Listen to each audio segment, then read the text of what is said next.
Hiniling din ng defense panel na ilahad ng maaga kung alin sa 4 na articles of impeachment ang mauunang talakayin. Ito ay upang makapaghanda ang magkabilang panig pati na rin ang mga senator judges.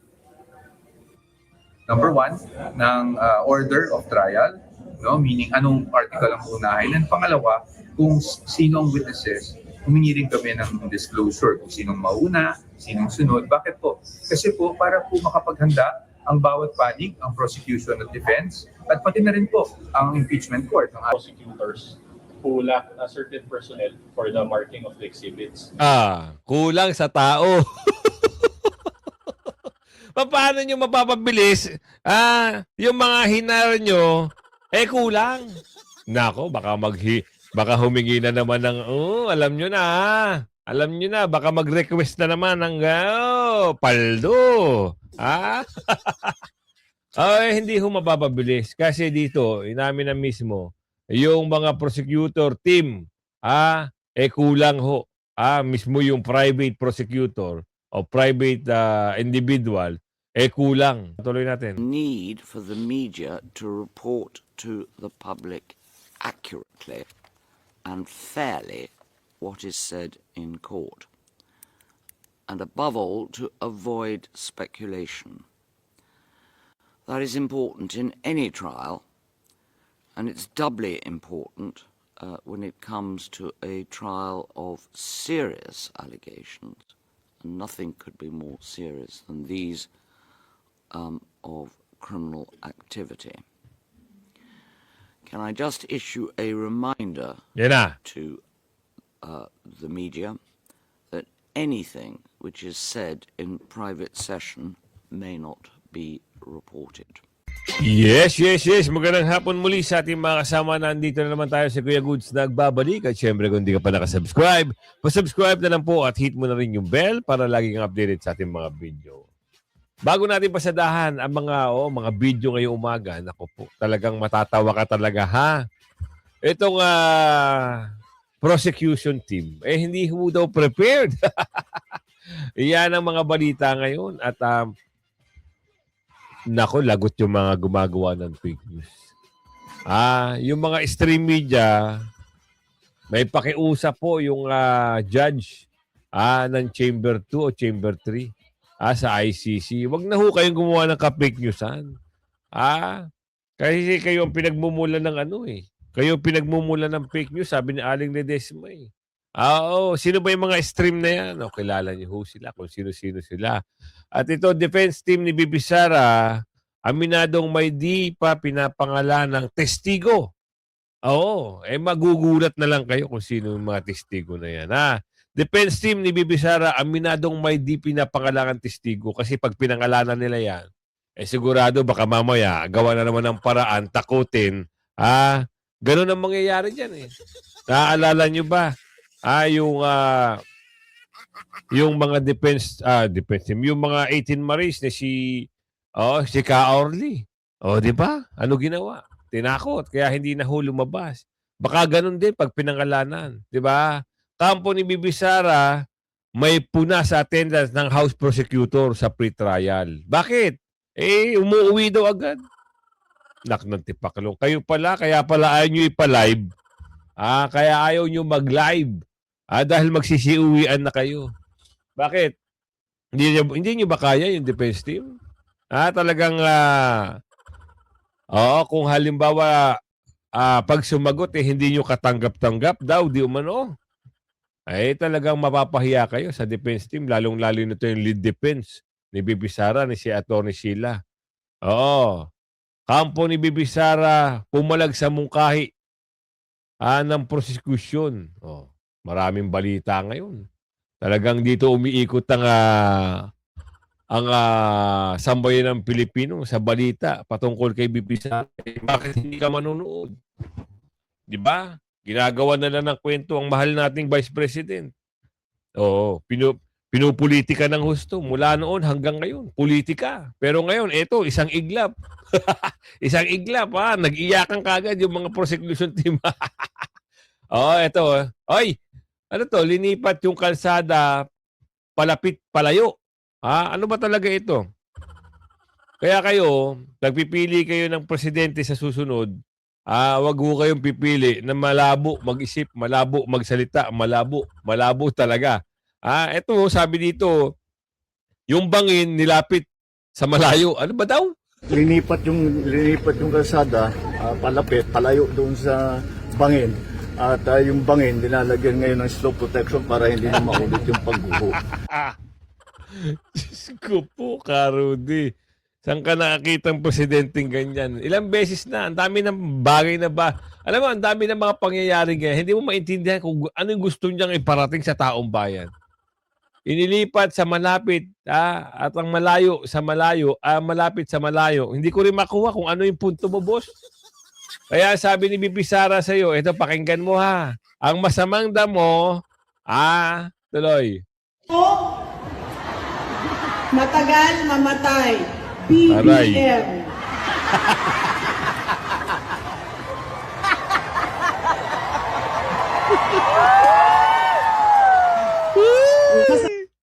Ano na? Masamanda mo. Rekta na tayo. Gusto niyo malaman kung ano, ang aminadong may hindi pa pinapangalanan ang defense team ni Bibi Sara. Kaya nga, ang paliwanag natin dyan, kung papangalanan nila ngayon pa lang sa marking, hindi ho magiging, ang tawag dito, hindi ho maging epektibo. Kasi, baka mamaya, gapangin nila yan, matakot yung magiging testigo. At sabi nyo, gaya-gaya, yung mga defense team ng mga testigo, kanya-kanya kung diskarte yan. Ang dami yung mga paandar dyan. Dinidelay daw ni Bibi Sara, ng kampo ni Bibi Sara, itong yung impeachment. Sabi ko nga sa iyo, may delaying tactic yan. Kung yan ay delaying tactic ng mga defense team, labanan nyo. Hindi yung mag-iiyak-iyak kayo. Ginagawa nyo sumbungan ng taong bayan eh. Kumukuha pa kayo ng sympathy sa taong bayan,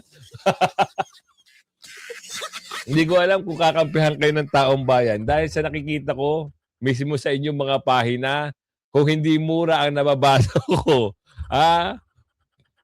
subukan nyo basahin.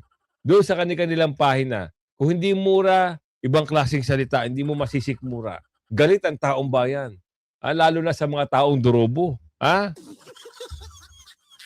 Nagtataka tayo kahit mali. Talaga kahit mali, ginagawa nilang tama. Basta may maleta, sabi ni Aling Ledesma. Aray. Pasok. Jed, natapos na ba yung pre-trial conference ngayong araw? Sipon pa rin tayo Hindi pa natapos ngayong araw yung pre-trial conference o yung pagmamarka ng mga ebidensyang may kaugnayan sa articles of impeachment laban kay Vice President Sara Duterte. Kaya't inaasahang bukas ay muli itong ipagpapatuloy ng Clerk of Court, ng House Prosecution Panel at Defense Team ng Pangalawang Pangulo.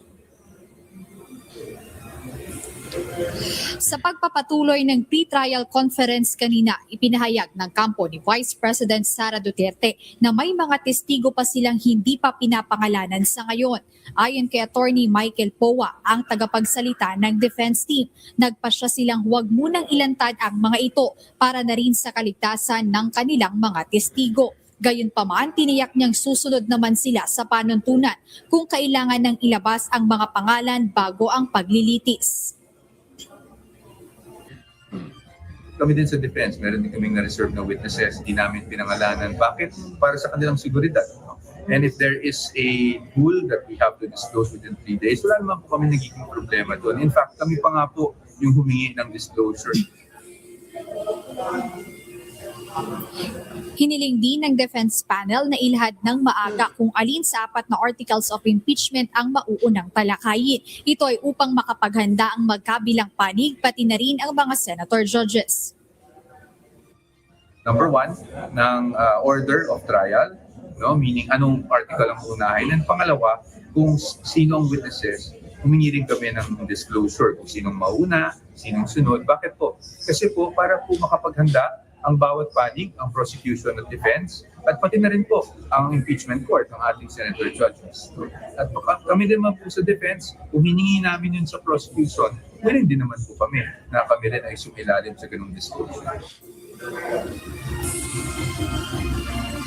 Kaugnay nito na una nang nilinaw ni Senate Secretary at Clerk of Court na si Attorney Renato Bantug Jr. na hindi nila pipigilan ang paglalabas ng tinatawag na mga surprise witness kapag nagsimula na ang impeachment trial proper kay Vice President Duterte. Ayon kay Attorney Bantug Jr., maaari pa ring magsumite ang House Prosecution Panel o ang defense team ng mga testigong wala sa kanilang original na pre-trial brief. Bunsod na rin ng mga reservation na pinahihintulutan ng korte. Samantala ngayong araw ay hindi pa rin natapos ang pre-trial conference o ang pagmamarka ng mga ebidensyang may kaugnayan sa articles of impeachment ni Vice President Sara Duterte. Paliwanag ng defense team na hindi simple ang prosesong pinagdaraanan ng mga dokumento bago ito mamarkahan, kaya hindi rin ito ganoon kadali matapos. Totoo yan. Hindi ho madali ang marking. Ha? Kasi diyan nakalagay kung ano yung halimbawa article of impeachment 1. Oo, exhibit, kung ilang exhibit, kung ano-ano mga ebidensya. Punta na naman tayo sa article of impeachment 2. Ganun pa rin. Mamarkingin yan kung sino yung, halimbawa, andito, nagtanong yung nag-cross-examine nila sa trial nag-cross-examine na. Sino ba to sinasabi nilang si Humpty Dumpty? Ngayon sasagutin yan. Eto nasa yan, nasa article impeachment 1 yan, sa exhibit 3. Sasagutin ngayon yan. Kung gusto niyo madaliin niyo yung kwento niyo lang. Sa prosecution team, madaliin niyo sa kwento niyo. Pero tandaan niyo, walang conviction mangyayari. Totoo yan. Hindi ho talaga sila makakakuha ng conviction dahil hindi ho sila ang magdidesisyon. Sila lang ho ay maglalatag ng kanilang mga ebidensya kuno. Sabi ni Aling Ledesma, para dito sa final na article of impeachment o impeachment kay BP Sara. Ngayon, sino magdidesisyon yan? Ang sabi sa konstitusyon, senator judges ang magdidesisyon. Ilan sila? 24 ho. Kailangan ba lahat nandun? Paano kung wala yung dalawa, wala yung tatlo? Anong gagawin nila? Pwede pa rin magbotohan. Sinasabi nga doon ni Senador Marcoleta, nagbigay siya ng motion na gawin nating online kung wala dito yung senador. Halimbawa, binigyan pa niya ng example. Halimbawa, sa majority na bulok na 13, nag-abroad yung tatlo, may pagkakataon kang bumoto. 'Di ba? Pwede naman Kung gusto, pwede. Yung ayaw nga ng mga bugok, mantakin nyo, ayaw ng mga bulok. Paano? Siyempre, may mga pangarap, manatili sa kanilang pwesto, at para saan? Doon sa amo nila, may pinapatriot nila. Paldo Laging pumapaldo House Prosecution Panel, pagpapalawig sa pre-trial conference. Bakit daw? Ano naman ang kanilang mga paandar dito? Alamin natin. Rosalie, bakit humingi sila ng extension kung gusto talaga nila ay mapabilis naman ng proseso? Yun ang tanong. Yan ang sinasabi natin. Akala natin gustong pabilisin, matapos agad ang impeachment ni BP Sara. Bakit? Sabi doon sa ating mga mumunting nagtitip sa atin, yung mga mumunting bubuwit dyan, kulang daw sa ebidensya at mga testigo. Sabi daw, di umano. Yan yung na-inform. Yan ang sinasabi na nagbida-bidahan na naman kayo Yun. Sino nagsabi niyan, Kuya Goods? Alamin natin sa mga bali-balita. Talagang yun ang gusto mangyari. Kung gusto yung madaliin, bakit humihiling kayong palawigin?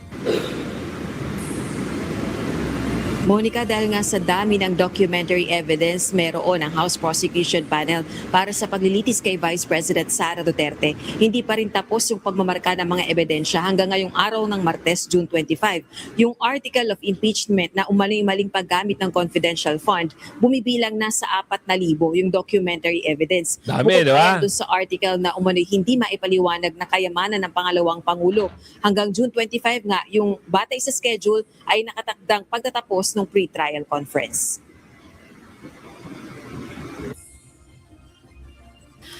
the prosecutors have expressed their uncertainties as to whether the marking will be finished by Thursday.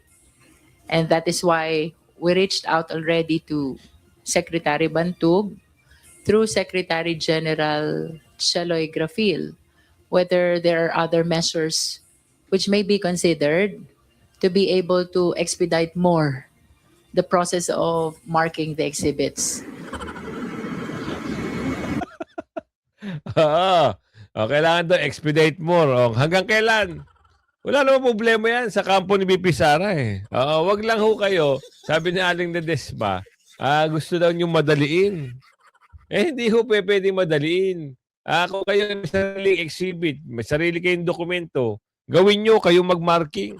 Huwag niyong pakialaman yung defense team.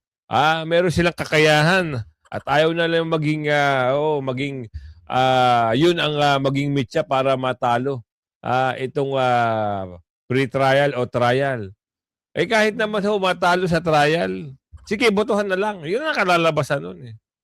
Hindi nyo naman pwede sabihin na pasisibak namin si BP Sara. Hindi pwede. Kaya nga, hindi lumilitaw si BP Sara mula noon hanggang ngayon dahil walang proper venue. Wala. Dahil kung ano yung ginawa nyo sa Quadcom, sa Tricom, sa Tuwadcom, ganun lang ang gagawin nyo kung umatin sa Injustice Committee nyo si BP Sara. Kaya mas maganda na yan. Palaisipan sa inyo kung aatin ba, hindi aatin, pupunta ba si BP Sara. Hindi kayo makakaisa kay BP Sara. Isang beses lang yan. Isang beses lang nagawa yan noon. Binartagol nyo si BP Sara. Ang dami-dami nyo. Noong panahon pa ng Tuwadcom. At nag-adapt pa kayo, naging Tricom pa kayo. Nanguha pa kayo ng mga bulok na mga mambabatas. Ngayon, imaatan ba si BP Sara? Kahit gigil na kayo, puting-puti na mata nyo, hindi nyo makita si BP Sara di ba? Pinapaatin nyo, hindi atin. Bakit? Circus ang gagawin nyo dyan. Kampo ni BP Sara, bakit nga naman kasi nagtataka tayo. Gustong madaliin pero magsisiuwian. Kampo ni BP Sara may puna sa attendance, House Prosecutor, sa pre-trial conference. Alamin natin ito. Dito tayo magpo-focus. Dito. It was actually the private prosecutors who lacked a certain personnel for the marking of the exhibits. Siguro hindi lang naintindihan masyado ni Representative Luis ito kasi hindi naman sila nagpa-participate buong araw. So they just appear in the morning. Puro conference lang pala, attorney. Anak ng tipak lang, puro press con lang pala ang ginagawa. Kaya nasasabing nandoon. Tatagal nga. Si attorney nasabi. Hindi naman sila nagpa-participate buong araw. Ilang minuto, ilang oras, tapos gogora na. And then they leave. And then they leave the rest of the task to the private prosecutors who are handling the case. So siguro we are in the best position to deny that claim, and we are saying now that we are not undermanned and we are complying with all the directives by the impeachment court. Kaya pala, attorney, ayaw mag-live kasi makikita kung ano yung mga ginagawa. Di ba? Kaya pala nag-hire ng private prosecutor kasi yun ang pagtatrabahuin nila. So okay din yan. Talo na kayo kasi pagdating ng hearing, pagdating ng trial, mismong trial, makakapa sila kasi hindi sila mismo ang gumawa itong mga prosecution team. Hindi kagaya ng defense team, hands-on sila. Dito pa lang sa markings, pre-trial, at yung mga meeting, alam nila kung paano at sino ang mga nagsalansa nito. Pagdating sa dulo, sabi ko nga sa inyo, alam niyo yung mga durobo na yan, mga taga-kamara na yan, wala na yan. Hindi ho aasa na maka-impeach si BP Sara o makukonvict si BP Sara. Alam naman nila yan eh. Dahil wala sila hong kakayanan, ayaw lang nilang magsiamin. Bakit? Kuha ba nila ang siyam na senador na solid? Ano ba sabi doon? Ang akwital ho ni BP Sara ay nakabase lang sa siyam na senador. Di ba? O ilan ba ang senador? 24. Ang conviction ni Bibi Sara ay nakasalalay sa 16 na senador. Ilan ang senador? 24. Ilan ang matitira? Yun, natumbok mo, Kuya Goods. Di ba? Kung ang sinabi sa ruling o sa saligang batas, kailangan 2/3 with all members ng Senado. Ang titigas kasi ng ulo ng mga ito, mga nagbabago ng konstitusyon. Gustong baliin kung ano yung nasa batas. With all members of 24 senators, they need only 16 votes o 2/3 para makonvict si BP Sara. Ibabalik natin ang multiplication at addition. Sino-sino ba ang kalyado? Ito mga dorobo. Oo, yung bulok na 13. Okay, sige, given. 13 na kayo dyan. Sino pa? 13 lang kayo. Wala kayong makukuhang 3 pa. Tandaan nyo yan. Sino kukunin yung 3? Kung mapunta mo sa inyo yung 2 B, pero hindi kasi kinakasuhan na nila yung 2 B. Tatayo at tatayo na lang talaga yun. Lalaban na lang ng kasuhan yun. Ako, maniniwala ako na pag kinasuhan nila yung isang bilyar, si Camille, hindi ako maniniwala na makukulong . Bakit? Kakasaba ka lang ho sa politika noon. Wala ho yung kaalam-alam. Tapos kakasuhan nila. Di ba? Tandaan nyo. Yun naman kay isang B, kay Mark Villar, although siya ay naging DPWH dati, secretary ba? O ano? Na ano siya na parang parang nadamay siya. Yan ang plano talaga ng mga dorobo. Idawit. 'Di ba? Idawit siya. So ngayon, kung halimbawa siya ay makukuha ng mga 13 hudas o magiging 14, pero hindi rin papayag. Hindi malabo. Sa totoo lang, hindi nila makukuha. So may stock na lang sa 13 hudas. Oo. Kung yan ho ang magbobotohan, makakakuha ba ng 16? Di ba hindi? Mas mabilis pa makuha yung siyam for acquittal kaysa sa 16 na dismissal o conviction. Ilan ba ang senador na solid kay BP Sara? Si Ate Aming. Hindi siya iniwan. Okay pa nga yan . Kaysa dun sa akala natin, magaling magsalita sa taas. Akala natin, yun, Judas pala, si Judes. Okay pa kay Ate Aming, talagang naninindigan. Oo. Si Ate Aming, Robin Hood, Marcoleta, Bongo, dalawang Cayetano, 2 Bilyar. Ilan na? Ilan na to? 8. Sino pa ba? Legarda, Siyam. Sino pa ba? Sino pa ba? Wala yung 2 si Bong Bato tsaka si Jinggoy. Di kuha na. Diba? Kayo naman pinapahirap nyo pa yung mga mga prosecution team. Pinapahirap nyo pa yung mga trabaho nyo diyan . Ginagawa nyo pang komplikado . Wala namang conviction mangyayari. Kundi acquit si BP Sara. Yan ang kulang ng process, sir? Yung claim na underman, we never experienced that. I think it was one of the private prosecutors, yung firms that claimed that. Pero kayo, enough yung tao nila. Nakita niya? Kompleto. So basically, tuloy-tuloy pa rin po ang ating pre-marking sessions. We made some headway naman today. So hopefully, talagang umabot tayo sa schedule. But we're really looking at least siguro Thursday sa tingin namin. Dahil talaga, as we said, medyo marami talaga yung dokumento. Mukhang yung House, sir, nagsabi na malabo na this week. Then, may possibility mo na hanggang next week, sir? Hindi namin din-discount yung possibility, pero sa ngayon, pinipilit naman talaga natin na mapabilis at matapos, ma-expedited proseso. In fact, just earlier this afternoon, in-announce na rin ng Clerk of Court, I'm sure upon consulting both the defense and the prosecution, that pati yung Article 2, kasi ngayon isang table lang yung marking ng Article 2, magiging 2 table na for tomorrow. So that should help expedite the process. Siguro just to add to what Mike said, no? Yung ginagawa nating activity ngayon, which is the pre-marking of evidence, ang objective natin dito, kailangan maintindihan ng mga nanonood, is really to expedite the proceedings and not to cause further delays.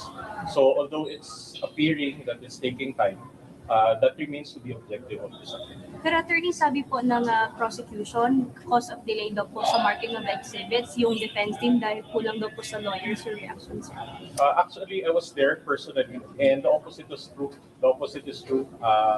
It was actually the private prosecutors who lacked a certain personnel for the marking of the exhibits. Kulang sa tao. Paano nyo mapapabilis? Yung mga hinar nyo, kulang. Nako, baka humingi na naman ng, alam nyo na. Alam nyo na, baka mag-request na naman ng, paldo.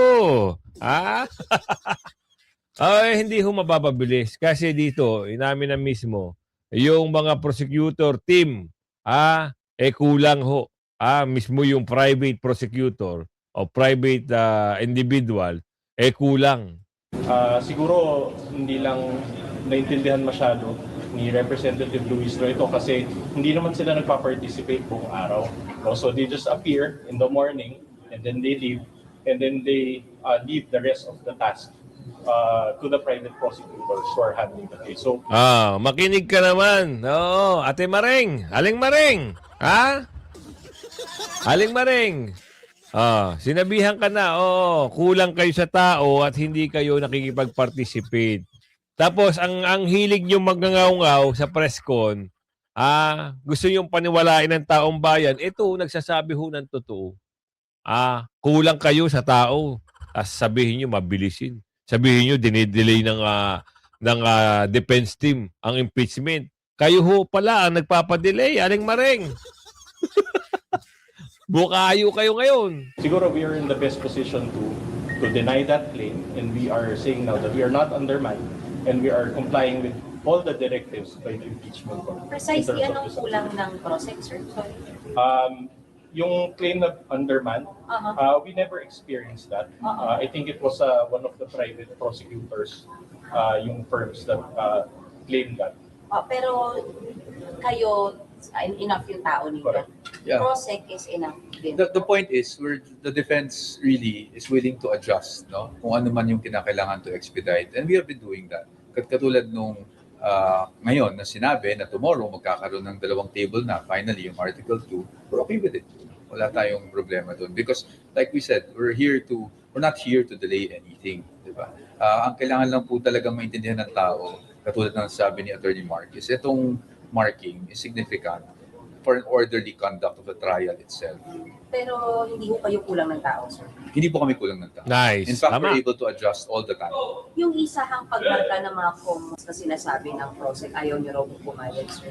Well, meron kaming way of marking, hindi ba? And I think that's well within the prerogative of the defense, how we want our documents to be marked. But Tama. to give you an example, a very concrete example, kanina may insidente na may isang may document ang prosecution, may document ang defense. Reportedly, it's the same document, obviously, pero kulang ng isang page yung version ng prosecution. So, doon namin gustong ipakita kung bakit kailangan minamark namin yung sarili naming ebidensya. Kasi even if it's supposedly the same document, kulang ng isang page yung sa prosecution. Sa amin, meron kami ng page na yun. So, importante rin yun talaga, no, na para sa amin, mamarkahan namin yung sarili naming dokumento.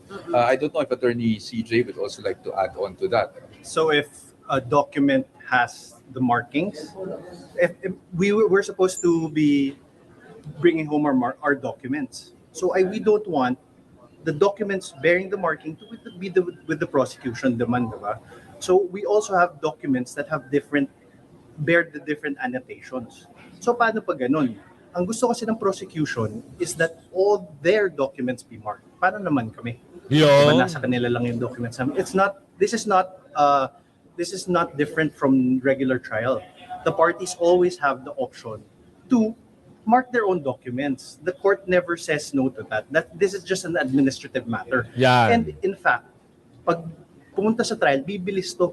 Kasi pwede namin sabihin, yung exhibit, for example lang, exhibit 1-A namin, kami na maglalabas. Hindi na namin hingin sa kanila. Tapos sabihin nila, wala, hindi namin nadala. Sorry, di ba? Yan yung mga galing na abogado. Prepared, di ba? Hindi kagaya nung kinabahan na unang pagkikita. Oo.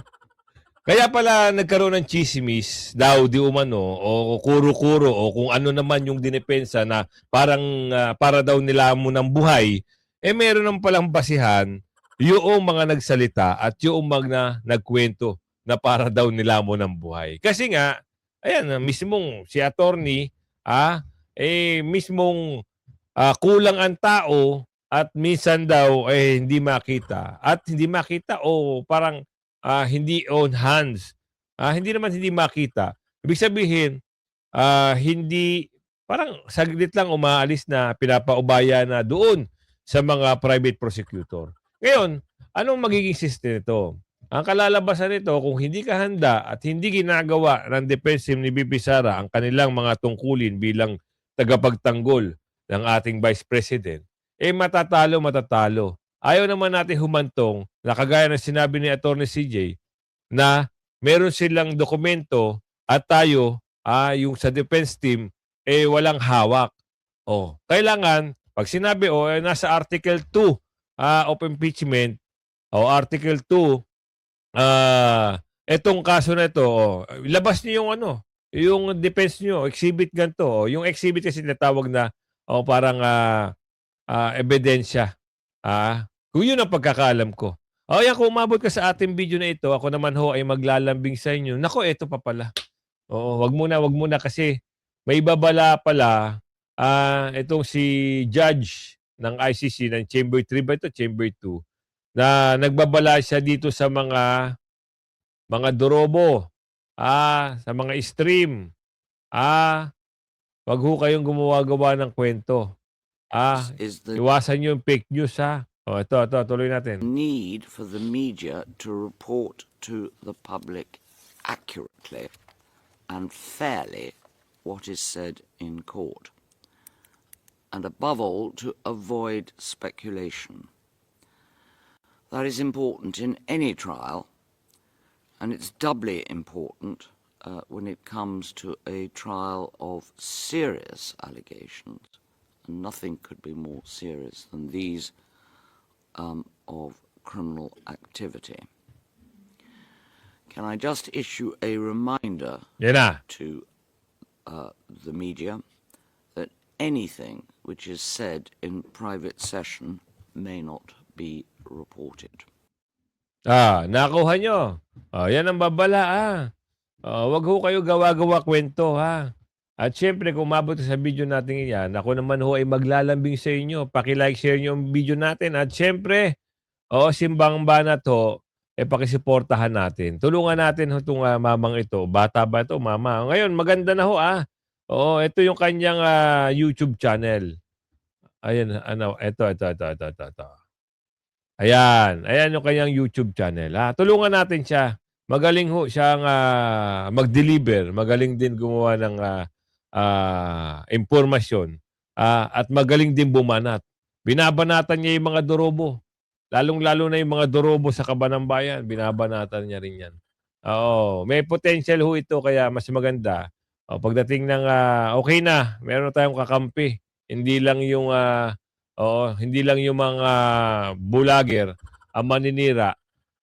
Merong didepensa din kay BP Sara. At syempre yung shoutout segment natin, hindi tayo magtatapos hanggat hindi tayo nakakapag-shoutout. Marami ho tayong na screenshot na. Shoutout kay Ma'am Evelyn White ng Florida. Orlando, Florida, USA. At Ma'am kay Jeannie Jerry Rose, Vancouver. At kay Ma'am Vicky Sakuma JP. Shoutout po sa iyo. Vicky Sakuma JP. Ayan. At syempre, marami pang iba. Kaya gustong-gusto natin yung segment natin na shoutout segment ito na. Simulan na natin ulit. Yung mga nagpapa-shoutout kay Ma'am Maria Maria Rents. Maria Maria Rench, ng Switzerland. Ayun, no, Switzerland. Kay Ma'am Catherine, ng Japan naman siya. Lito Columino, shoutout sa iyo, Ma'am Catherine. 8696 Japan. Shoutout po sa iyo Taga Japan siya. Lito Colimod. Ayan, shoutout po sa iyo, Sir Lito. Marife Sulweta, shoutout po. Ruel Ancahas, shoutout po sa iyo. Ma'am Damanusan, shoutout po. Gemini, J4M, shoutout po sa iyo. Elegio Gutierrez, shoutout po. Edliberto Yuraroba, ayan, shoutout po sa inyo. Jojo Pastores, watching from Vancouver ba to? Watching from Van. Ayan, shoutout po. Nanet, uy, Ma'am Nanet Labiton, shoutout po sa iyo Mortonogan, shoutout po Ipon pa rin tayo. Chess Pad 16, shoutout po sa iyo Bye Linang. Ayan, shoutout po sa iyo Teresita Amaldo, shoutout po. Nemia Lagnaoda, shoutout po sa inyo. Fernando Candelario, shoutout po Girly San Jose. Perfecto Palipa Jr., shoutout po sa inyo. Vince Hub, shoutout po. Jojo U7X V3X, shoutout po sa inyo. Si Sir Rendon Juan ng New Zealand watching from Onohonga. Auckland, New Zealand. Sir, sa Onohonga ka na ba? Akala ko sa ka? Sa Hillsboro. May alam no? Maria Teresa Miranda, shoutout po Joseph Bomidiano, shoutout po sa inyo. Rodolfo Nario, shoutout po. Benedicta Ang, shoutout po sa inyo. Marlene Venus, Elorango, shoutout po. Dino Kodyamat, shoutout po sa inyo. Mayet Guti, shoutout po. Edna Mayconcha, shoutout po sa inyo. Adhinko, shoutout po. Robert Victorio, shoutout po sa iyo. Rizalino Shano, shoutout po. Carlota Tarigo, shoutout po sa iyo. Lynn Laro, shoutout po. Mohamed Morelos, shoutout po sa iyo. Maripe Sulweta, shoutout po sa iyo. Nemia Lagnagwada, shoutout po. Alfredo Peña Mogan, shoutout po. Jos S68, shoutout po. Alvin Barico, shoutout po sa inyo. Piti Ilbalyane 5585, shoutout po. Eduardo Senyo, shoutout po sa inyo. Debbie Sahonia, shoutout po sa iyo. Elsa Hitman Mercado, shoutout po sa inyo. Pelo Clan Vlog, shoutout po sa inyo. Ma'am Malu Survivor Mixed Vlog, shoutout po sa inyo Fidel 09R, shoutout po. Gilseria, shoutout po. Christy Marquez, shoutout po sa iyo. Marilyn Villanes, April Mamamura, shoutout po sa inyo. Kung umabot kayo sa video natin yan, ako ay maglalambing pakilike ko at share nyo ang video natin. Hanggang sa muli, bye-bye!